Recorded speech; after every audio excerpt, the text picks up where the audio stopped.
Not sure how I'm going to do this. I'm planned this for a while, and essentially what I've done, and you can't tell until I step back, is that these are from a flip chart, and a lot of times in teaching people to bicycle and encouraging people to bicycle more, just a real blank video here. File. I've always wanted to kind of teach it on using markers and everything, and draw the diagrams and explain, because when you ride beside somebody and you try to teach them, it's hard because you're pedaling, they're pedaling, and in order to project your voice, you come across as yelling. So I'm going to do it differently here.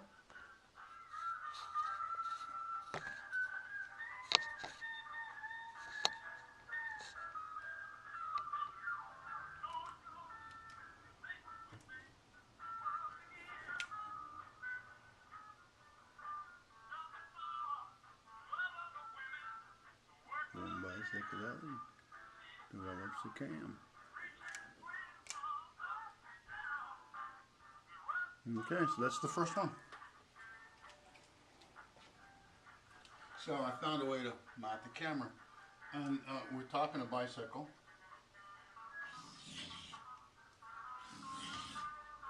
So I don't know how much this is going to become visible, and I'm going to come in with another camera to take it close.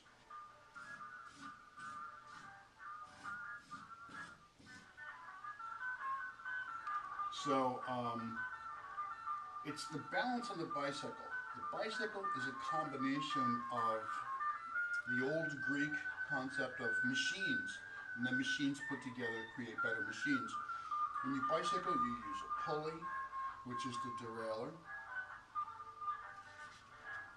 You use levers, which are the cranks. That's the pedals. Okay. And we have a thing there called a bottom bracket. And what you do is you leverage yourself, you lean your weight and try to use the pulley and the pedals to send the power backwards, obviously. So what you have to do is understand the handlebars, because that's your forward set of levers from which you actually control the whole bike. Actually, right? If you don't do well, you're going to crash with your handlebars. Yet at the same time, they are the isometric bar that you will pull up against.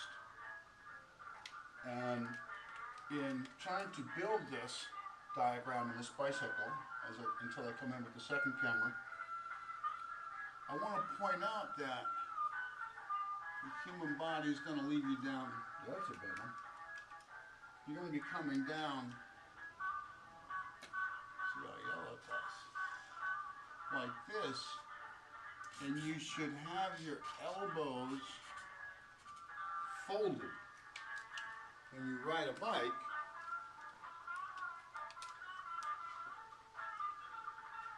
if you're stiff-armed and the front wheel messes around, you're going to crash. You want to ride with your elbows bent.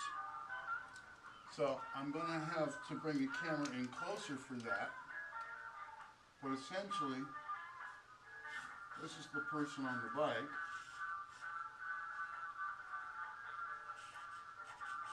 Okay?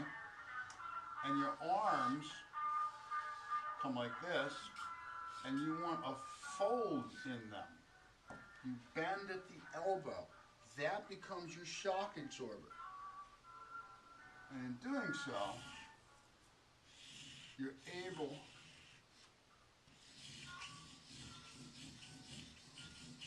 to control where the majority of your weight is, which is in the core of your body.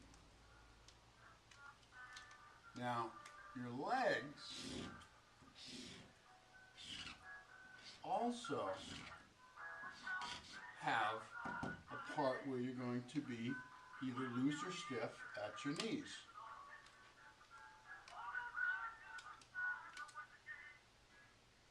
Your ankles are going to put your feet on the pedal, right? Silly Ed. But the pedal is going in a circle. So how do you keep the power of, how do you keep the distribution of power in the circular motion? It's by using your hips and your knees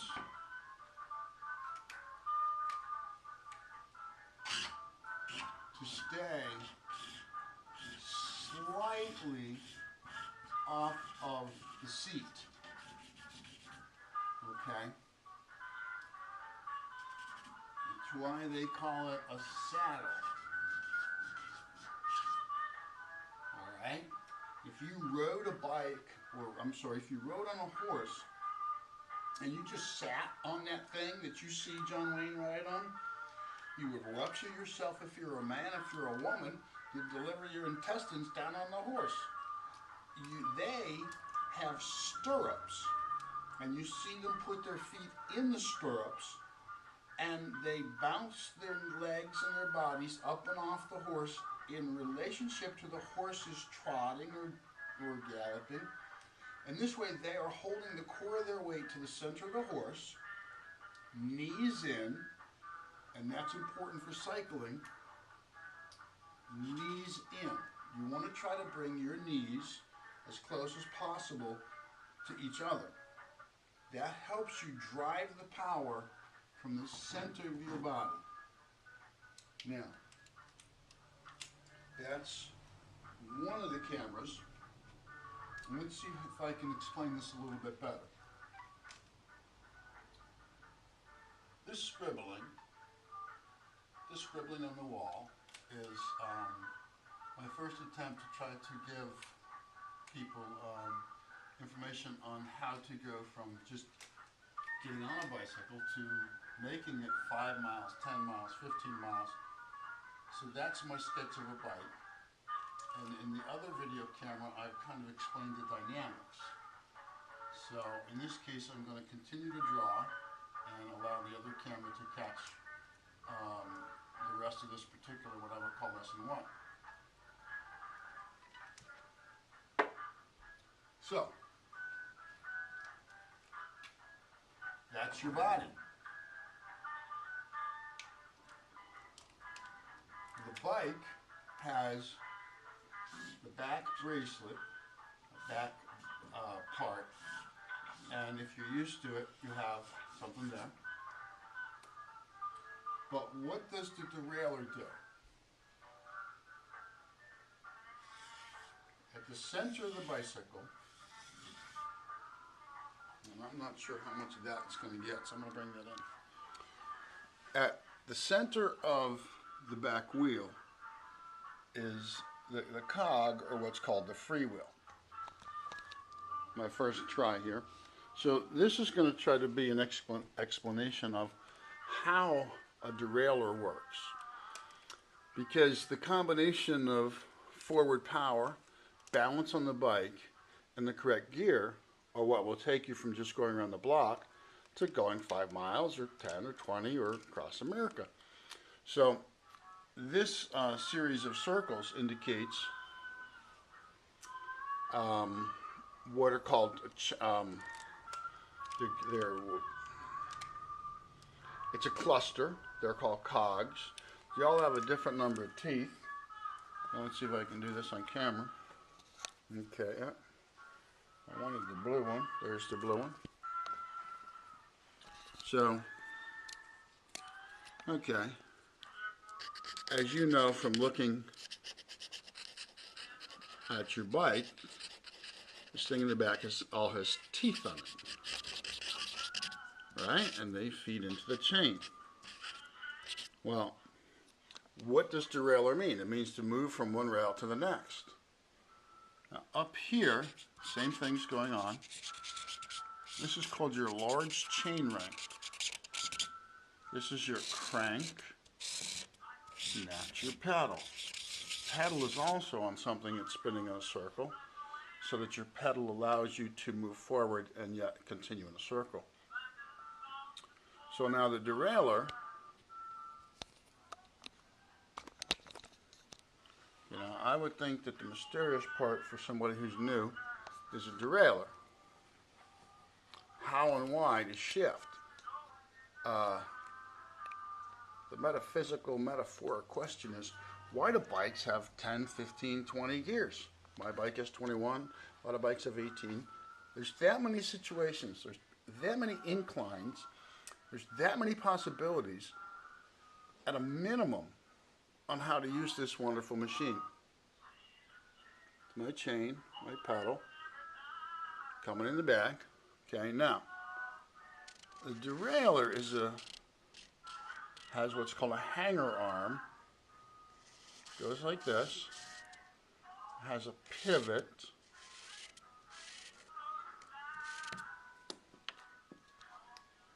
Production values are not real good. Okay. So, in the middle of this is a small cog that has bumps in it, just like up here are the big cogs. And if you ever take a look at your derailleur, you've actually got two cogs. That is a drawing of a derailleur. Now I'm going to switch colors.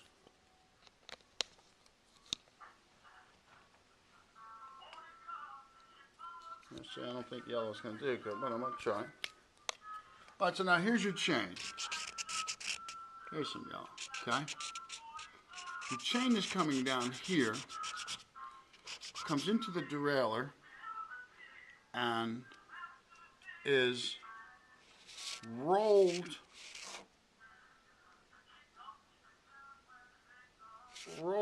around that first cog. It's then threaded around the second cog. Okay? Don't know how that yellow line's going to look. I want to get some better light.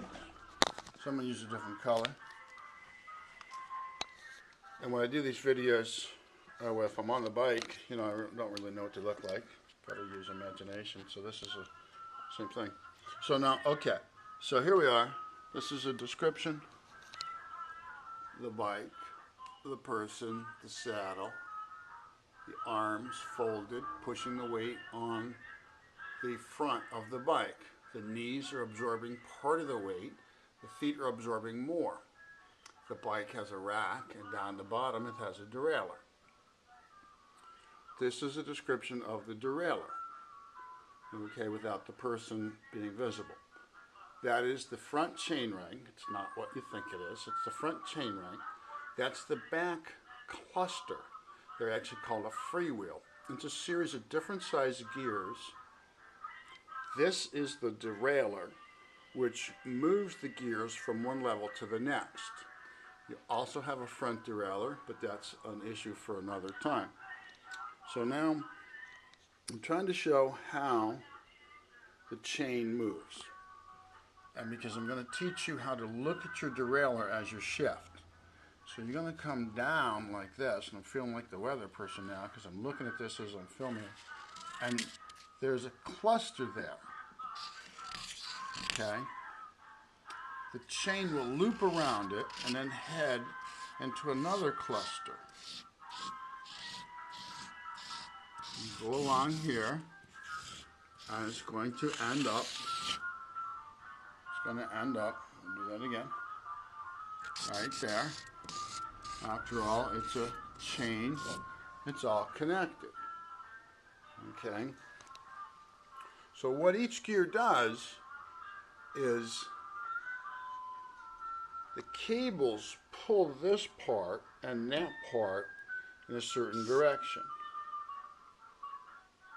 That lifts this thing called the hanger arm, and it moves your chain either closer to the large ring or closer to the smallest ring. Those are your two extremes. On the back cluster, you take a look and you'll see there are smaller circles with teeth on them and larger ones.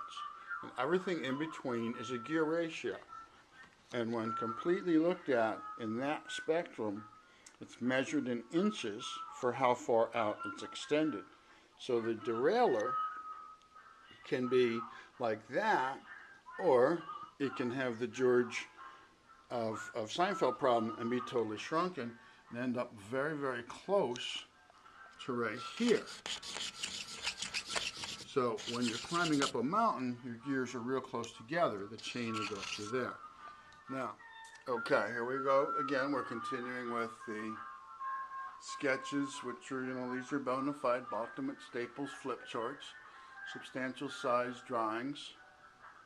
That's the gearing on a bike, and with some preliminary explanations. And now I want to discuss some other core principles, as in weight transfer and aligning yourself with the wind.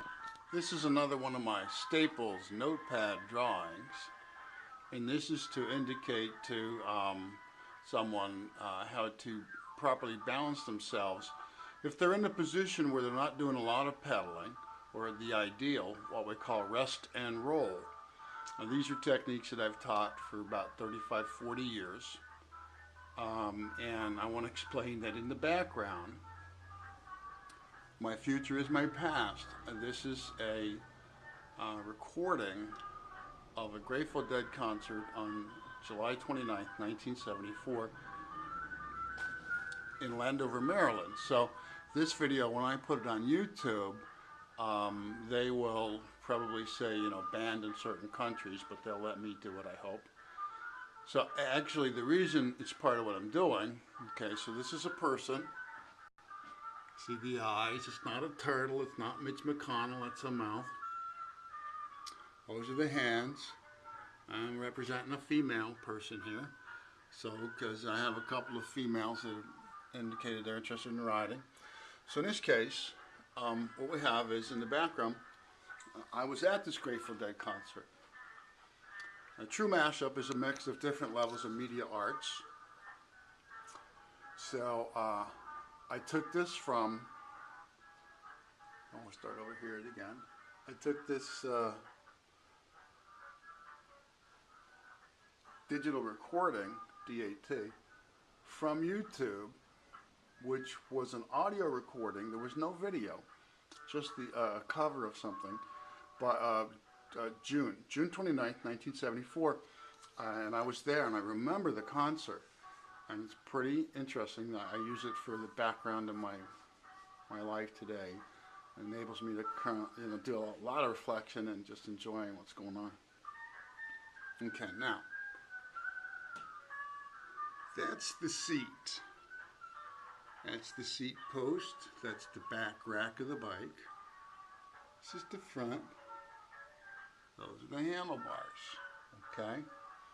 So if you take a look at this, and I colored in the wheels there, what you're supposed to try to do is literally arch your butt out over the back part of the back axle. Arc your back as close as you can to the crossbar so that your back should be parallel to the road. I haven't done roads yet. Now, how do you do this? Well, you have to keep your head up higher than everything else, but your overall profile is much lower, so you're not going to be hitting the wind like a sail, like if you were sitting up. So, this is very rudimentary. I tried to do this on PowerPoint, didn't seem to work out. So doing the weight shift concept on this little sketch is this. When you can, you want to bring your core of your body as close to the middle frame bar, which we call the crossbar, okay?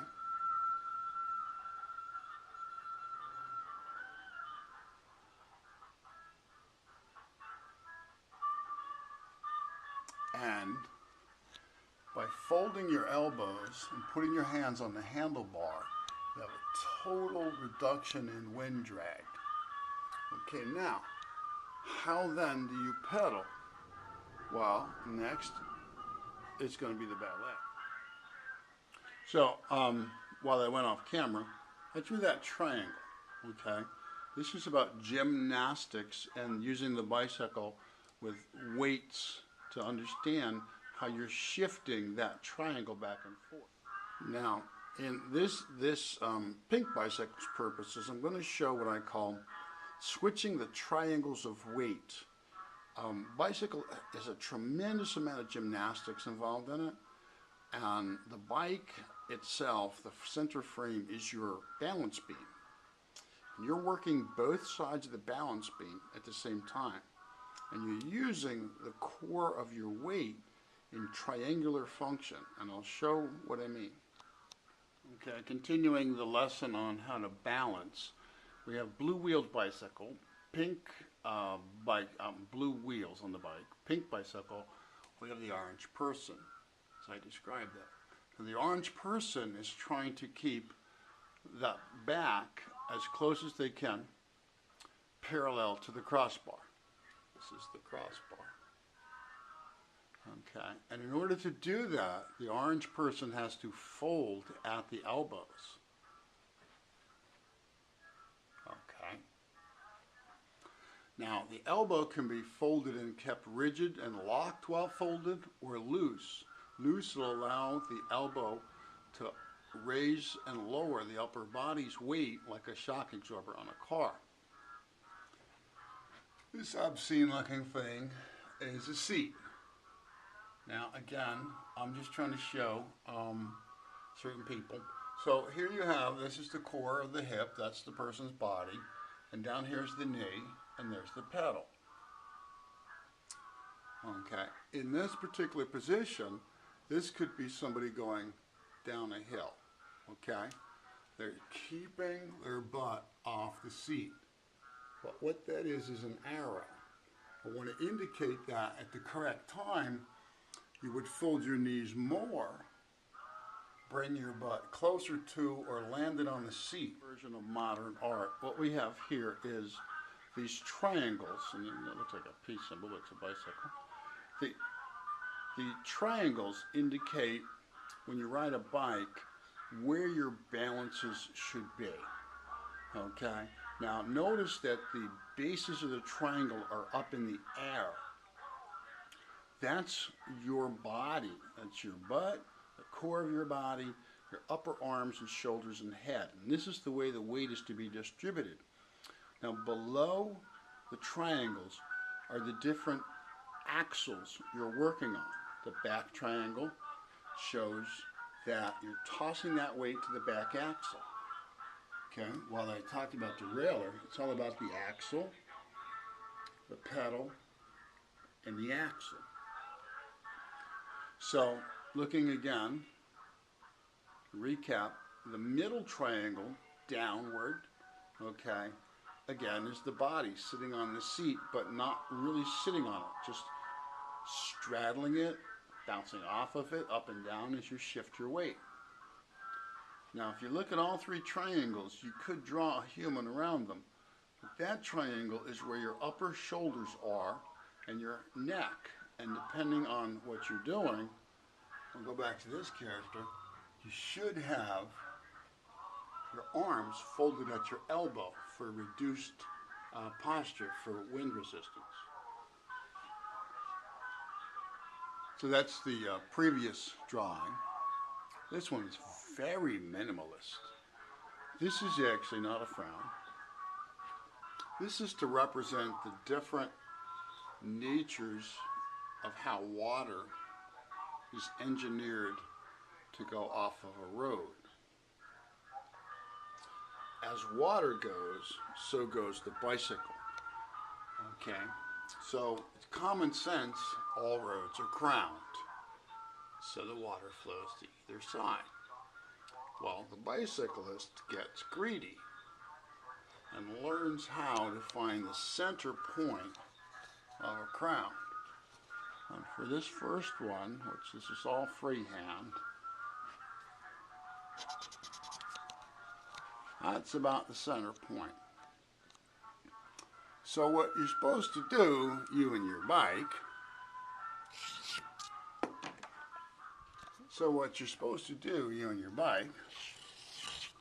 I already had one goof. Okay. See how I do these all right. Is head on the downward side of the slope like water would. Now, however, you're going to use the brain part of this machine, and when you get down at the bottom here, you're either going to hit the curb and crash, or you're going to do some gymnastics.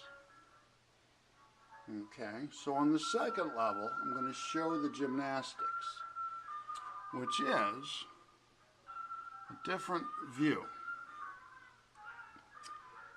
You will S your way down this. When you get towards the bottom, just before you hit the wall, you snap the wheel in the other direction. And now, you will have taken momentum from this downhill ride and transferred it in the snap. You lift up off the wheel, and all of a sudden, all that downward momentum is going to get you up the hill. Well, every hill has a crown. So what do you do then? The same thing. You slowly head down below the slope like you're going to head to the wall. And at the last minute, you lift your weight off the front wheel and you snap your wheel the other way. That is a way to go up a hill. Okay? Same kind of concept. But what we do in long distance cycling is we work the middle. We constantly cross over, swing down, cross over, swing down, cross over, swing down. Okay, you're like, what is that? Every time you're heading down, here's another line. Every time you're heading down, you're pushing hard for a second. Push is a pedal mark.